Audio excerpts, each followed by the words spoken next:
Good morning, welcome to our intellectual quality और learning platform. तो हम अपने वीकली करंट अफेयर सीरीज की ओर आगे बढ़ते हैं। उससे पहले कुछ मोटिवेशनल कोट्स के बारे में जानेंगे। लाखों ठोकरों के बाद भी संभलता रहूंगा, गिरकर फिर से उठूंगा और चलता रहूंगा।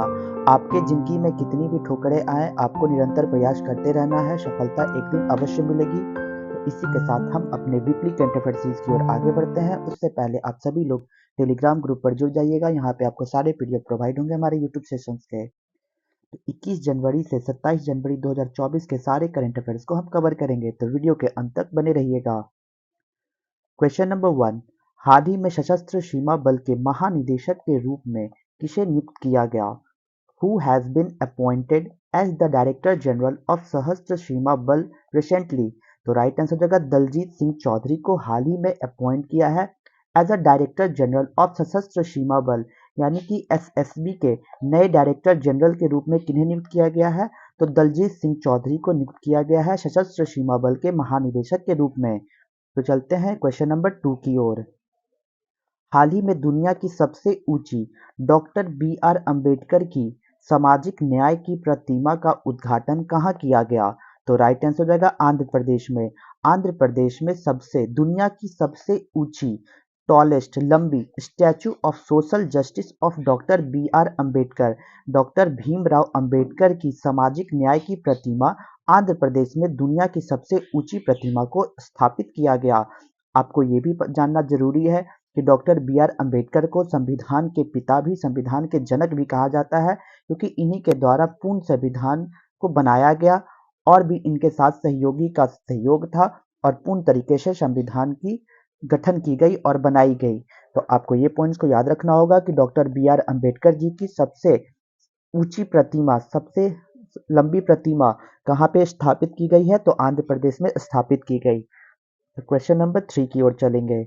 हाल ही में पानी के भीतर परमाणु सक्षम ड्रोन हील 523 का परीक्षण किसने किया है? तो राइट आंसर होगा नॉर्थ कोरिया। नॉर्थ कोरिया के द्वारा हाल ही में टेस्टेड किया गया है under water nuclear capable drone, जिसका नाम है हेल 523, जो दुश्मनों से रक्षा करने के लिए इस under water nuclear capable drone को बनाया गया है, जो नॉर्थ कोरिया के द्वारा डेवलप किया गया। तो ये पॉइंट्स को आपको याद रखना होगा। क्वेश्चन नंबर 4 की ओर। हाल ही में किस राज्य की स्वदेशी खजूर कच्ची खरेक को जीआई टैग मिला है? तो राइट आंसर है गुजरात। गुजरात की कच्ची खरेक, जो एक प्रकार की खजूर की किस्म है जिसका कच्ची खरेक से नाम से जाना जाता है, इसको हाल ही में जीआई टैग से सम्मानित किया गया है। तो किस स्टेट की ये फल है? तो वो है कच्ची खरेक, गुजरात की। तो आपको ये पॉइंट्स को याद रखना होगा कि स्वदेशी खजूर जिसका नाम है कच्ची खरेक को जीआई टैग से सम्मानित किया गया। क्वेश्चन नंबर 5 की ओर चलते हैं। पुस्तक असम ब्रेव हार्ट लचित बरफुकन किसके द्वारा लिखी गई है? तो राइट आंसर अरूप कुमार दत्ता जी के द्वारा असम के ब्रेव हार्ट लचित बरफुकन की कहानी को लिखी गई है, जिसका इनॉग्रेशन अमित शाह जी के द्वारा किया गया। ये पॉइंट्स को भी आपको याद रखना होगा कि अरूप कुमार दत्ता जी की बुक जिसका नाम है असम ब्रेव हार्ट लचित बरफुकन की कहानी का उद्घाटन अमित शाह जी के द्वारा किया गया। क्वेश्चन नंबर 6, मणिपुर, मेघालय और त्रिपुरा राज्य की स्थापना किस दिन हुई है? तो राइट आंसर हो जाएगा 21 जनवरी 1972 को स्टेट ऑफ मणिपुर, मेघालय और त्रिपुरा की स्थापना दिवस को मनाते हैं। ये जो मणिपुर, मेघालय और त्रिपुरा है, ये 3 स्टेट है जिसका इनॉग्रेशन, जिसका गठन नॉर्थ ईस्ट रीजन एक्ट अधिनियम के तहत 1971 के अधिनियम के तहत इन तीनों स्टेट का गठन किया गया था। नॉर्थ, मेघालय और त्रिपुरा को 21 जनवरी 1972 को इन राज्यों का गठन पूर्णतः तरीके से किया गया अकॉर्डिंग टू एक्ट अधिनियम नॉर्थ ईस्ट रीजन अधिनियम 1971 के तहत। तो आपको ये पॉइंट्स को भी याद रख के चलना होगा। क्वेश्चन नंबर 7 की ओर चलते हैं। हाल ही में किस देश का मून स्नाइपर मिशन चंद्रमा पर लॉन्च किया गया? तो राइट आंसर होगा जापान। जापान इसी दौरान मून स्नाइपर मिशन को लॉन्च करने वाला 5वां कंट्री बन गया है, जो मून पे सॉफ्ट लैंडिंग करवाने वाले ये 5वां कंट्री बने हैं, जिसका नाम है जापान। इसी के साथ हमारा भारत चौथे पोजीशन पे है, जिसने सॉफ्ट लैंडिंग की है मून पे। तो ये पॉइंट्स को आपको याद रखना होगा। क्वेश्चन नंबर 8 की ओर। कौन सा मंत्रालय गणतंत्र दिवस समारोह के हिस्से के रूप में भारत पर्व कार्यक्रम का आयोजन करेगा? तो राइट आंसर होगा ministry of tourism. Ministry of tourism के द्वारा हाल ही में भारत पर्व का आयोजन किया गया था। कहाँ पे?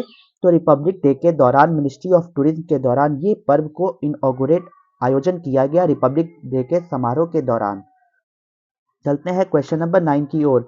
अयोध्या में स्थापित होने वाली भगवान राम की मूर्ति का निर्माण अरुण योगी राज जी के द्वारा किया गया। तो ये पॉइंट्स को भी आपको याद रखना होगा कि जो हाल ही में 22 जनवरी 2024 को अयोध्या के राम मंदिर का उद्घाटन किया गया, जिसमें राम जी का प्राण प्रतिष्ठा को किया गया। वहां पे राम जी की मूर्ति जो स्थापित की गई वो अरुण योगी राज जी के द्वारा बनाई गई मूर्ति थी। तो आपको ये पॉइंट्स को याद रखना होगा कि जो अयोध्या में श्री राम जी को स्थापित किया गया है, उस मूर्ति को बनाने वाले कौन है? तो अरुण योगी राज जी हैं। क्वेश्चन नंबर 10 की ओर। हाल ही में 9वां पक्का पागा हॉर्नबिल फेस्टिवल कहाँ आयोजित किया गया? तो राइट आंसर है अरुणाचल प्रदेश। अरुणाचल प्रदेश में हाल ही में 9th पक्का पागा हॉर्नबिल फेस्टिवल्स को आयोजन किया गया। तो ये पॉइंट्स को भी आपको याद रखना होगा। Question number 11। हाल ही में लॉन्च की गई इंडियन इम्यूनोलॉजिकल्स की देश की पहली स्वदेशी वैक्सीन हेविश्योर किससे संबंधित रखती है? तो राइट आंसर होगा हेपेटाइटिस ए। हेपेटाइटिस ए एक प्रकार की वायरल इन्फेक्शन है जो वायरस के थ्रू फैलती है हमारे बॉडी में। तो इसका हाल ही में वैक्सीन डेवलप करने वाला पहला कंट्री बना है जो हेपेटाइटिस ए को पूर्णतः तरीके से खत्म करने के लिए एक वैक्सीन को डेवलप किया गया। उस वैक्सीन का नाम है हेविश्योर, जिन्होंने हाल ही में हमारे देश के द्वारा, जिसका नाम है इंडियन इम्यूनोलॉजिकल, इन्हीं के द्वारा एक वैक्सीन को डेवलप किया गया। उस वैक्सीन का नाम है हेविश्योर जो हेपेटाइटिस ए से संबंधित रखता है। क्वेश्चन नंबर 12 की ओर। फोर्ब्स की रिपोर्ट के अनुसार भारत को स्वर्ण भंडार के मामले में कौन सा स्थान प्राप्त हुआ है? तो राइट आंसर हो जाएगा नाइन्थ पोजीशन प्राप्त हुआ है according to India, according to gold reserves. Gold reserves के अकॉर्डिंग फोर्ब्स रिपोर्ट ने अपनी रिपोर्ट को जारी की और ये बताया कि इंडिया का जो पोजीशन है वो 9th पोजीशन है गोल्ड रिजर्व्स के माध्यम से। तो चलते हैं इसी के साथ क्वेश्चन नंबर 3 की ओर, सॉरी क्वेश्चन नंबर 13 की ओर। हाल ही में डब्ल्यूएचओ से मलेरिया मुक्त प्रमाणन पत्र प्राप्त करने वाला तीसरा अफ्रीकी देश कौन सा है? तो राइट आंसर होगा कैबो वर्दे। कैबो वर्दे ये एक अफ्रीकन कंट्री है। इसी के साथ ये पॉइंट्स आपको याद रखना होगा कि वर्ल्ड हेल्थ ऑर्गेनाइजेशन के अकॉर्डिंग मलेरिया मुक्त प्रमाणन पत्र प्राप्त करने वाला कैबो वर्दे बना है तीसरी अफ्रीकी देश। तो आपको ये पॉइंट्स को याद रखना होगा कि डब्ल्यूएचओ के द्वारा ये बताया जाता है कि किसी भी कंट्री में 3 साल तक कोई भी मलेरिया का केस अगर नहीं मिलता है तो वो कंट्री को मलेरिया फ्री कंट्री घोषित कर दिया जाता है। तो ये पॉइंट्स को आपको याद रख के चलना होगा कि कैबो वर्दे में देखा गया कि 3 साल के अंदर इसमें एक भी मलेरिया पेशेंट नहीं पाया गया और इसी के दौरान वर्ल्ड हेल्थ ऑर्गेनाइजेशन के दौरान सर्टिफिकेशन प्रोवाइड किया गया कैबो वर्दे को। Question number 14। फोर्ब्स के अनुसार दुनिया की सबसे मजबूत मुद्रा कौन सी है? तो राइट आंसर है कुवैती दिनार। कुवैती दिनार बना है अकॉर्डिंग टू फोर्ब्स के according strongest currency in the world. दुनिया में स्ट्रॉन्गेस्ट करेंसी के मामले में कुवैती दिनार बना है सबसे मजबूती करेंसी, सबसे मजबूती मुद्रा बनी है कुवैती दिनार। किसके रिपोर्ट के अनुसार? तो फोर्ब्स रिपोर्ट के अनुसार। तो चलते हैं क्वेश्चन नंबर 15 की ओर। हाल ही में आईयूसीएन द्वारा पहली बार रेड लिस्ट की असुरक्षित श्रेणी में किसे शामिल किया गया है? तो राइट आंसर हो जाएगा हिमालयन वुल्फ। हिमालयन वुल्फ को हाल ही में वनरेबल कैटेगरी में लिस्ट किया गया है। इसका मतलब होता है कि अगर किसी भी प्रजाति को रेड लिस्ट के कैटेगरी में मेंशन कर दिया जाता है तो वो जानवर या वो प्रजाति अब विलुप्त के कैटेगरी में जाने वाली है। तो उसको लेकर हमारे देश के अकॉर्डिंग से या इंटरनेशनल के अकॉर्डिंग से उनको संरक्षण प्राप्त किया जाएगा ताकि उसे बचाया जा सकेगा। तो ये पॉइंट्स को याद रखना होगा कि आईयूसीएन के द्वारा रेड लिस्ट जारी कर दी है किसे? तो हिमालयन वुल्फ को, जो खतरे के श्रेणी में दिखाया जा रहा है। Question number 16। हाल ही में विंग्स इंडिया अवार्ड 2024 में best airport of the year का पुरस्कार किसे मिला है? तो राइट आंसर होगा बेंगलुरु और नई दिल्ली को मिला है best airport of the year award से सम्मानित किया गया है। According to Wings India award से इन्हें सम्मानित किया गया है best airport of the year award Bengaluru airport को और नई दिल्ली एयरपोर्ट को। बेंगलुरु के कैंपेगौड़ा एयरपोर्ट को, बेंगलुरु के कैंपेगौड़ा एयरपोर्ट को best airport of the year से सम्मानित किया गया और नई दिल्ली के एयरपोर्ट को best airport of the year award से भी सम्मानित किया गया। तो चलते हैं क्वेश्चन नंबर 17 की ओर। हाल ही में जाति जनगणना शुरू करने वाला बिहार के बाद दूसरा राज्य कौन सा बना है? तो राइट आंसर होगा आंध्र प्रदेश। आंध्र प्रदेश बना है second state after Bihar to start caste census. जिस तरीके से बिहार में कास्ट सेंसस की गई थी, जाति जनगणना की गई थी, उसी के अकॉर्डिंग आंध्र प्रदेश अब दूसरा राज्य बनने वाला है जो कास्ट के अकॉर्डिंग आंध्र प्रदेश के द्वारा जाति जनगणना की जाएगी, जिससे ये पता लगा सके इस जाति के लोग कितना रहते हैं और उनकी किस तरीके से हम लोग सुरक्षा कर सके। तो ये आंध्र प्रदेश सरकार के द्वारा ये कदम को उठाया गया है बिहार के बाद। आपको ये पॉइंट्स को याद रखना होगा, ये सेकेंड स्टेट बना है बिहार के बाद। क्वेश्चन नंबर 18, पॉली उमरीगर पुरस्कार 2023 किसे दिया गया है? तो राइट आंसर होगा शुभमन गिल। शुभमन गिल को पॉली उमरीगर अवार्ड 2023 से सम्मानित किया गया। तो ये पॉइंट्स को याद रखना होगा कि शुभमन गिल भारतीय बल्लेबाज है जिनको पॉली उमरीगर अवार्ड से सम्मानित किया गया। क्वेश्चन नंबर 19, हाल ही में किस वर्ष 2024 में भारत रत्न से सम्मानित किए जाने की घोषणा की गई है? तो राइट आंसर हो जाएगा कर्पूरी ठाकुर। कर्पूरी ठाकुर जी को 2024 में भारत रत्न से सम्मानित किए जाने के लिए अनाउंसमेंट कर दिया गया है।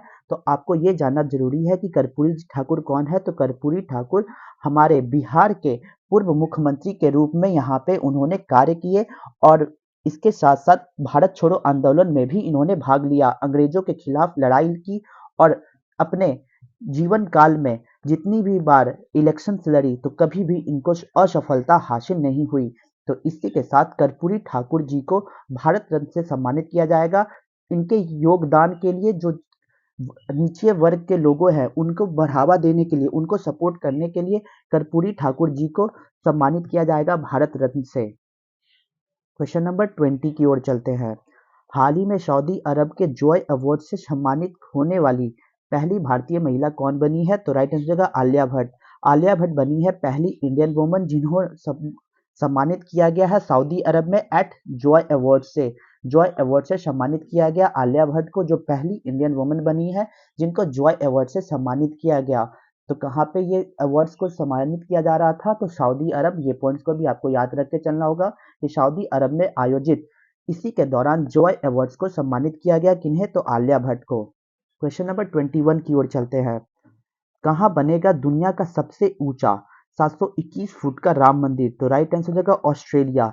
ऑस्ट्रेलिया में बनेगा दुनिया का सबसे ऊंची 721 फुट राम टेम्पल का इनॉग्रेशन कहाँ पे की जाएगी? तो ऑस्ट्रेलिया में की जाएगी।